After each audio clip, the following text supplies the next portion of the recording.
अस्सलाम वालेकुम। कैसे हैं आप सब? उम्मीद है आप सब ठीक ठाक होंगे, खैरियत से होंगे। मैं भी शुक्र है अल्लाह का ठीक हूँ। तो ये कल ना मैंने बनाया था कीमा, आलू मटर कीमे का सालन। और ये मैंने थोड़ा वैसे ख़ुद ही ज़्यादा बनाया था। तो मैं आज आपके साथ शेयर करूँगी रेसिपी कीमे वाले पराठों की, लेकिन थोड़े डिफरेंट स्टाइल में मैं बनाती हूँ। तो मैंने कहा चले मैं आप लोगों के साथ भी शेयर करती हूँ।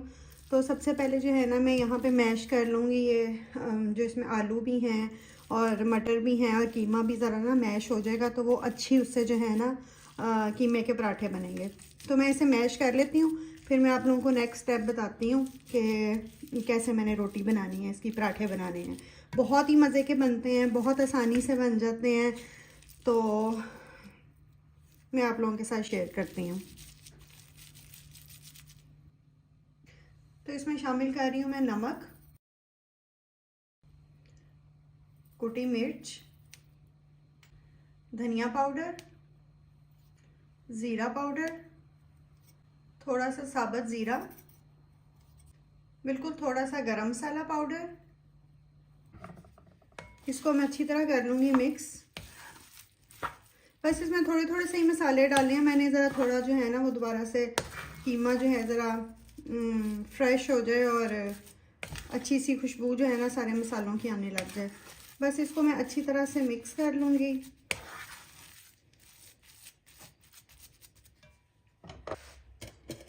अच्छा, यहाँ पे मैंने ले लिया है आटा, आम आटा, जो रोटी बनाने के लिए आटा होता है ना, वो मैंने आटा लिया है। और ये जो कीमे का सारा मिक्सचर है ना, वो मैं इसमें शामिल कर दूँगी। आटा बस मैंने अंदाजे से ही लिया है, 5 कप लिया है वैसे मैंने, जो डिस्पोजेबल कप होते हैं वो, क्योंकि मुझे पता है कि इतने उसके लिए जितना ही कीमा है उसके लिए ये इतना इनफ है। हाँ जी, तो अब जो है ना मैं इनको अच्छी तरह पहले मिक्स करूँगी। और ये मेरे पास ना प्याज बचे हुए पड़े थे, प्याज ज़ाया ना जाएं, इसलिए मैं इसमें शामिल कर रही हूँ। वरना आपकी मर्ज़ी है, आप चाहें तो शामिल कर लें, चाहे तो ना करें। तो अब मैं पानी डाले बगैर इसको पहले अच्छी तरह मिक्स कर लूँगी, कीमे और आटे को, ताकि अच्छी तरह मिक्स हो जाए। और उसके बाद इसमें थोड़ा थोड़ा पानी शामिल करती जाऊँगी जितनी ज़रूरत है उसके हिसाब से। और आम नॉर्मल जो पानी, ठंडा पानी होता है, उससे मैं आटा गूँध रही हूँ। और साथ जो है ना, ये थोड़ा थोड़ा मैं ऑयल भी थोड़ा सा मैंने 4-5 टेबल स्पून डाल दिए थे, क्योंकि इससे फिर रोटी जो है ना वो बड़े मज़े की बनती है और टूटती भी नहीं है। तो यहाँ आटा जो है वो मैंने गूँध लिया था। अब इसको मैं एक बाउल में निकाल के फ्रिज में रख दूँगी, क्योंकि फ़ौरी तौर पे इसकी रोटी मैं बनाऊँगी तो मज़े की नहीं बनेगी। तो अभी मैं बेटे को डे केयर से लाने के बाद जो है ना इसकी रोटी बनाऊँगी। मैं भी देसी शॉप पे गई थी, तो मैंने वैसे ये खोल के डाली है, मुझे बाद में याद आया मैं आप लोगों को दिखाऊं। तो ये खाली पैकेट दिखा देती हूँ ताकि आपको पैकिंग का पता चल जाए। ये थे तिलों वाले लड्डू, ये जो तिल के लड्डू होते हैं ना, ये मैं लेके आई हूँ। और ये इतने मज़े के हैं, बहुत मज़े के हैं। तो ये मुझे नहीं पता था यहाँ से मिल जाते हैं, फर्स्ट टाइम मैंने देखे हैं। तो ये बहुत मज़े के हैं। मैंने कहा चले मैं आप लोगों के साथ भी शेयर करती हूँ। ये इधर सैलो के पास जो देसी दुकानें हैं ना, वहाँ पे केराली शॉप है, ये मुझे वहाँ से मिले हैं। और ये इसकी पैकिंग है, बहुत मज़े के हैं। तो बड़ी खुशी होती है इस तरह कोई देसी चीज़ मिले ना, ख़ास तौर पे स्पेशल जो सौगात होती है, तो बड़े मज़े के, बड़ा वो खुशी होती है देख के और खा के भी।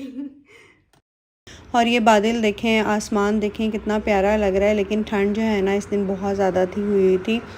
तो मैंने कहा चले मैं आप लोगों को भी मौसम दिखाती हूँ। बस जो है ना सर्दियों का यहाँ पे आगाज़ हो चुका है, और अब बस हर तरफ स्नो ही स्नो, हमें अगले 5-6 माह जो है ना वो स्नो ही नज़र आएगी। तो मैंने बस जो आटा वगैरह गूंद के फ्रिज में रख दिया, उसके बाद मैंने पूरे घर की सफाई। और ये जो है ना कपड़े धुले हुए सर्दियों में बस यही होता है, कपड़ों का जल्दी खुश्क नहीं होते हैं, और साथ साथ जो है ना वो इतने सारे धोने वाले जमा हो जाते हैं। तो ये भी सारे कपड़े जो है ना वो ड्राई हो गए थे, मैंने निकाल के यहाँ रखे। मैंने कहा भी थोड़ा सा टाइम है तो इनको मैं जल्दी से जो है ना वो फ़ोल्ड कर लेती हूँ। उसके बाद 3 बजे मुझे बेटे को लेने जाना था, तो मैंने कहा जितने होते हैं उतने तो करूँ ना। और मैं तो वैसे ही इस मामले में इतनी सुस्त हूँ कि मेरा तो दिल ही नहीं करता, दिल करता है बस कपड़े कोई जादू की छड़ी हो और कपड़े बस इस तरह तय हो जाएं जिस तरह अभी ये वीडियो में हो गए हैं फ़ौरन से। तो ये कपड़े मैंने जी यहाँ पे सारे तय कर दिए थे, ये थोड़े हैंग करने वाले थे। और तो ये अब टाइम मेरे पास बहुत कम था, 3 बिल्कुल बजने वाले हैं।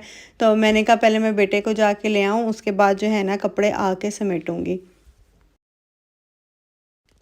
दिन इतने ज़्यादा छोटे हो गए हैं कि नमाज़ का टाइम भी जो है ना बस भाग भाग के पकड़ना पड़ता है। तो ये अर्शमान अभी भी स्कूल से आया था, ये स्कूल से आते सार मैं इसको कहती हूँ सबसे पहले नमाज़ पढ़ो, क्योंकि नमाज का टाइम बस निकल रहा होता है। तो फिर उसके बाद जो है ना कोई और काम करो। तो बस ये यहाँ पे मैं अपनी जैकेट वगैरह निकाल रही थी, रेडी हो रही थी बेटे को लेके आने के लिए। और सर्दियाँ वैसे तो मुझे पसंद है, लेकिन सर्दियों की एक ही चीज़ मुझे सबसे ज़्यादा जो है ना वो मुश्किल, बुरी तो नहीं लेकिन मुश्किल लगती है कि इतने सारे कपड़े पहन के आपको निकलना पड़ता है, और घर में कपड़े पहनते पहनते इतनी गर्मी लगने लग जाती है। लेकिन फिर एकदम से बाहर निकलो तो मौसम जो है ना वो अच्छा भी लग रहा होता है। तो ये देखें जी बाहर का मौसम, मौसम देख के ही आपको लग रहा होगा अजीब सी उदासी, दरख्तों पे कोई पत्ते नहीं हैं, बिल्कुल खामोशी। कोई इतनी सर्दियों में आपको बाहर लोग भी जो बहुत ज़्यादा, जैसा गर्मियों में एक रौनक होती है ना, वो वाली रौनक नहीं होती। और यही वजह होती है कि जब सर्दियाँ शुरू होती हैं ना, तो कुछ टाइम जो होता है ना शुरू का, वो अक्सर जो यहाँ पे लोग जो है ना वो डिप्रेशन में चले जाते हैं। मुझे भी होता है, बहुत ज़्यादा उदासी होने लग जाती है। वीडियो के एंड पे मैं आप लोगों को बताऊंगी कि मैं जो है ये विंटर की जो उदासी और डिप्रेशन है ना, इससे बचने के लिए क्या करती हूँ। शायद आप लोगों के लिए भी वो चीज़ हेल्पफुल हो। और इस मौसम की सबसे अच्छी जो चीज़ लगती है ना मुझे, वो ये इन पत्तों पे चलना और इनकी जो आवाज़ आ रही होती है ना, वो मुझे बहुत पसंद है। बस बेटे को मैं डे केयर से ले आई थी और उसके बाद आके जो है ना मैंने ये पेड़े किए। अच्छा, ये जो रोटी बनानी है ना, इसके पेड़े थोड़े से आपने बड़े थोड़े बनाने हैं, आम नॉर्मल साइज़ से ना, जो आम रोटी के लिए आप बनाते हैं। तो बस इसको बनाने का दो तरीके हैं। एक तो आप वैसे ही रोटी को बेल के तवे पे ऑयल लगा के बना लें, लेकिन मैं इनको बाकायदा जैसा पराठे बनाते हैं ना उस तरीके से बनाती हूँ, क्योंकि उस तरह जो है ना ये बहुत ज़्यादा खस्ता और बहुत ही मज़े के बनते हैं बनिस्बत इसके कि आप वैसे तवे पे ऑयल लगा के बना लें। तो बस इस तरह जो है ना मैं इनके पराठों वाले जो हैं पेड़े कर लूँगी, और उसके बाद रोटी को बेल लूँगी, और बेलने के बाद तवे पे इसको मैं बना लूँगी। इसके अंदर जो है ना मैंने जो घर में देसी घी बनाती हूँ वो मैं इसके अंदर लगाया है, और तवे पे जो है ना वो मैं ऑयल लगा के बनाऊँगी, क्योंकि तवे पे देसी घी लगाओ ना तो अजीब धुआं भी बहुत ज़्यादा हो जाता है, और जलने की भी वो एक स्मेल सी आने लग जाती है। तो इसलिए ऊपर जो है ना वो मैं आम लगाऊंगी, ऑयली लगाऊंगी। तो इस तरह कीमे के पराठे बनाने का फ़ायदा ये है कि एक तो बन बहुत आसानी से जाते हैं, बहुत ही खस्ता बनते हैं, बहुत मज़े के बनते हैं। बजाय इसके कि आप रोटी के अंदर कीमा डाल के बनाएं तो वो रोटी बेलनी भी मुश्किल हो जाती है, कीमे को हैंडल करना भी मुश्किल हो जाता है। तो इस तरह जो है ना बहुत ही मज़े के बनते हैं। आप लोग एक दफ़ा अगर ट्राई नहीं किए आप लोगों ने कभी, तो ज़रूर ट्राई करें। और साथ ये धनिए पुदीने की बहुत तेज़ मिर्चों वाली जो है ना चटनी थी धनिए पुदीने की, तो ये साथ मैंने बनाई।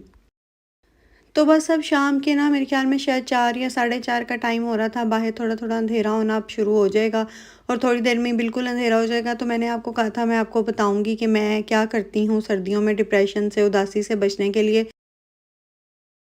तो मैं जी ये करती हूँ कि शाम के वक़्त जो है ना कर्टन्स वग़ैरह आगे करने के बाद, क्योंकि बाहर से फिर अंधेरा होता है, अंदर रोशनी तो बाहर से नज़र आता है, तो मैं थोड़ी बहुत जो है ना कैंडल्स जला लेती हूँ। ये जो डेकोरेटिव लाइट्स होती हैं ये जला ली। इनसे जो है ना मुझे ऐसा लगता है कि उदासी थोड़ी कम हो जाती है घर में। ऐसे लगता है जैसे ना वैसे ही कोई रौनक है, या पता नहीं कोई पार्टी होने लगी है, क्या होने लगा है। तो मेरे बच्चों को भी ऐसे ही लगता है। शुरू-शुरू में तो वो पूछा करते थे, मम्मा कोई आज ख़ास बात है? लेकिन अब उनको भी आदत हो गई है। तो मुझे ये करने से ना ऐसे घर में एक रौनक सी हो जाती है, और बाहर की जो एक खामोशी और अंधेरा, और बिल्कुल ही 4 बजे ऐसे लग रहा होता है कि बस अब 4 नहीं, अभी तो खैर 4 बजे भी अंधेरा हो जाएगा, लेकिन अभी थोड़े से दिन लंबे हैं, तो 5 साढ़े 5 बजे तक बिल्कुल अंधेरा हो जाता है। तो वो जो है ना वो बाहर की उदासी मैं इन चीज़ों को जला के, कैंडल्स जला के, लाइट्स जला के तो थोड़ा कम कर लेती हूँ। तो आप लोग भी ट्राई करें।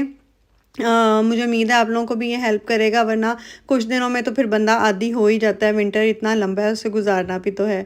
तो चलें जी, मुझे तो इजाज़त, फिर मुलाकात होगी। अल्लाह हाफ़िज़।